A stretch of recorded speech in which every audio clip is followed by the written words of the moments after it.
Redox പ്രവർത്തനവും രാസപ്രവർത്തന വേഗവും.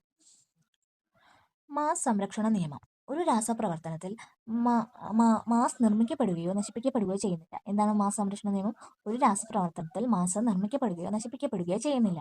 Mass സംരക്ഷണ നിയമം ആവിഷ്കരിച്ചത് അന്റോയിൻ ലാവോസിയാണ്.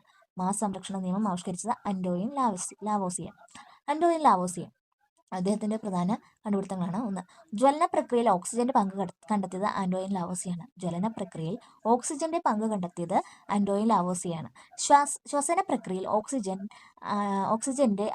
ഓക്സിജൻ ആഗിരണം ചെയ്യപ്പെടുകയും കാർബൺ ഡൈ ഓക്സൈഡ് പുറത്തുവിടുകയും ചെയ്യുമെന്ന് ആദ്യമായി കണ്ടെത്തിയത് ആന്റോണിയോ ലാവോസിയാണ്. ജ്വലന പ്രക്രിയയിൽ ഓക്സിജന്റെ പങ്ക് കണ്ടെത്തി ശ്വസന പ്രക്രിയയിൽ ഓക്സിജൻ ആഗിരണം ചെയ്യപ്പെടുകയും കാർബൺ ഡൈ ഓക്സൈഡ് പുറത്തുവിടുകയും ചെയ്യുമെന്ന് ആദ്യമായിട്ട് കണ്ടെത്തിയത് ആന്റോണിയോ ലാവോസിയാണ്. നൈട്രിക്, സൾഫ്യൂരിക്, ഫോസ്ഫോറിക് ആസിഡുകളിൽ ഓക്സിജന്റെ സാന്നിധ്യം മനസ്സിലാക്കിയതും ആന്റോണിയോ ലാവോസിയാണ്. നൈട്രിക്, സൾഫ്യൂരിക്, ഫോസ്ഫോറിക് ആസിഡുകൾ. അപ്പോൾ nitric acid, sulphuric acid, phosphoric acid, ഇതിലെല്ലാം ഓക്സിജന്റെ സാന്നിധ്യം മനസ്സിലാക്കിയതും ആന്റോണിയോ ലാവോസിയാണ്.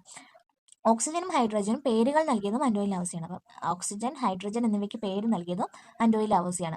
ഒരു രാസസമവാക്യത്തിലെ അഭികാരഭാഗത്തെ തന്മാത്രകളിലെ ഓരോ മൂലകത്തിലെയും ആറ്റങ്ങളുടെ ആകെ എണ്ണവും ഉൽപ്പന്ന ഭാഗത്തെ തന്മാത്രകളിലെ ആറ്റങ്ങളുടെ ആകെ എണ്ണവും തുല്യമാക്കി എഴുതുന്നതാണ് രാസസമീകരണം.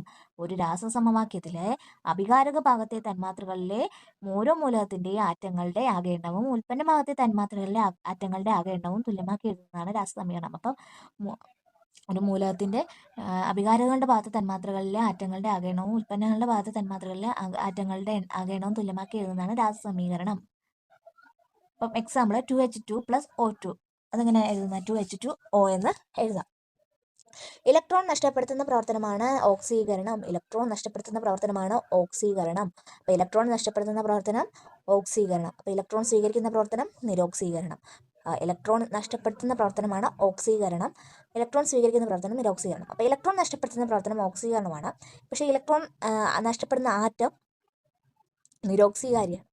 ഇലക്ട്രോൺ നഷ്ടപ്പെടുത്തുന്ന ആറ്റം നിരോക്സീകാരിയും ഇലക്ട്രോൺ സ്വീകരിക്കുന്ന ആറ്റം ഓക്സീകാരിയാണ്. ഇലക്ട്രോൺ സ്വീകരിക്കുന്ന ആറ്റം ഓക്സീകാരി, ഇലക്ട്രോൺ നഷ്ടപ്പെടുത്തുന്ന ആറ്റം നിരോക്സീകാരി. പക്ഷേ ഇലക്ട്രോൺ നഷ്ടപ്പെടുന്ന പ്രവർത്തനം ഓക്സീകരണം, ഇലക്ട്രോൺ സ്വീകരിക്കുന്ന പ്രവർത്തനം നിരോക്സീകരണം.